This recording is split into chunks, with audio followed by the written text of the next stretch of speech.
Well, when we got to do better. Wisconsin was a great learning match for us, so our focus this week is how are we going to get better for the second half of the Big Ten, and I think we got a very challenging second half, and 2 matches this weekend. It'd be nice to be at home again, and then I know we're going to be hitting the road. What are some of the key things that you've identified at South Scout? It would be top secret information. You would need to be in the inner circle to know that. The players don't even know yet.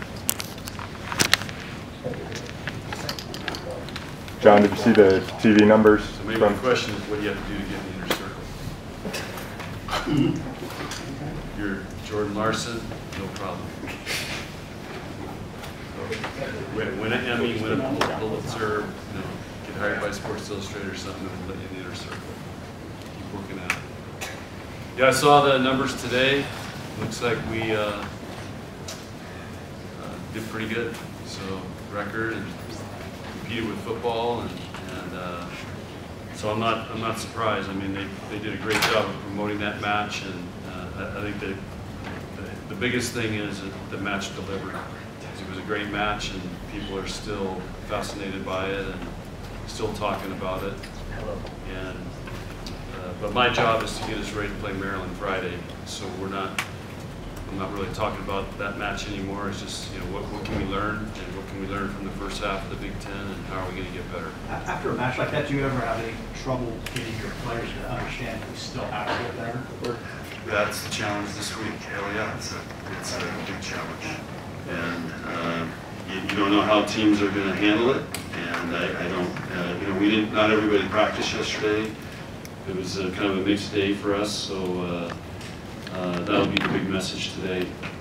How can we continue to widen the gap? You said you competed football. You actually outgrew football too. Do you ever think that you'd see a day in Nebraska volleyball match was more watched than a football game? No, I didn't want to say that. I'm glad you did, but we also hold the record in the stadium too. So, but. Did we ever think that day would happen? Probably not, but you could feel this has been, this whole year for volleyball is kind of gone crazy with fans and viewership and all that. I mean, I know our Sunday matches, I think we were really high up there. We had another match, I think I can't remember who it was earlier in the year that was really high. Stanford, yeah. So anyway, it's great to see, and I'm sure the Big Ten's very happy. They blocked you 12 times in that second set. When you've done that to other teams, you say that can impact the entire match and how it goes. What was your level of concern that you might not be able to recover from? Yeah, that was just we did that on purpose. It was the rope-a-dope. You know Muhammad Ali, George Foreman, the rope-a-dope. Just wear them out and then eventually get them. So that's kind of what we were doing on that. John, was there anything new you learned about this group after that match on Saturday from what you saw? Well, here's a great stat for you. So that however many losses we had to them, we were 1 and 9 in 2-point games. So we won 2 2-point games. So we won more 2-point games against Wisconsin in the last whatever matches than we had in that match Saturday night than we did in the previous ones, and I think that was what this team is getting to understand is they've got to win those close games, and they're not afraid to make the play and go for it. John. So, and you don't know until you get in those situations, but they're starting to show that they can do that, and they're they've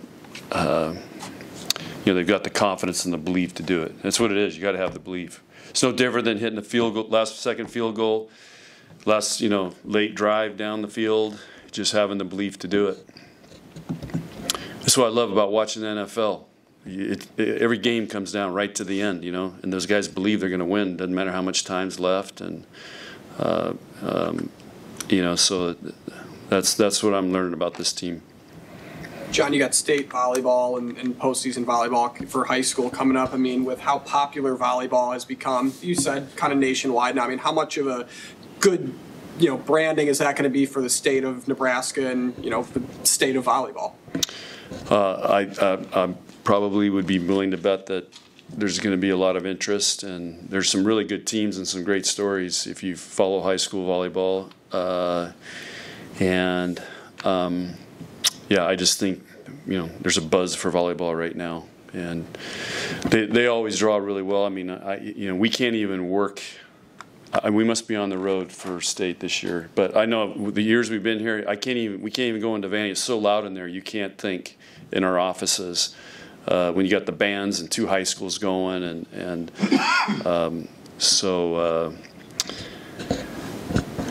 they do a great job with the state tournament. John, how long did it take you to come down from the euphoria of Saturday night? Well, I don't know. It's sometimes, when you win, you're thinking about it, and then when you lose, you think about it more. So I don't know. It's just, I try to get my 8 hours of sleep the best I can. So to go on the next one. Did you get your 8 hours of sleep? Not that night, no. Because I had to take my wife to the airport. She got up at 6:30, so it was so. You talk about how much of a challenge it is for players to be focused too. Do you think it would be a challenge for the fan and the crowd to kind of get back up after they've experienced that euphoria and kind of come back against Maryland and Rutgers? Yeah, let's put out the challenge right now. We want that crowd. We want our crowd we have 5 home matches left, and we want our crowd that energized and that student section energized for all 5 of those matches. So throw out the challenge. Put that on your tweet, X or whatever it is. By the way, Wendy asked how you were doing. So, yeah, Me? yeah, I'm great. yeah. I know.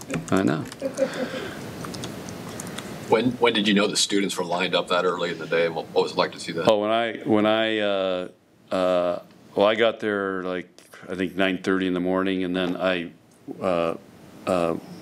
walked out the office. I went down to work out or throw the dummy or whatever, and I looked out, and all these people are like camped out there, and I'm like, what the heck's going on?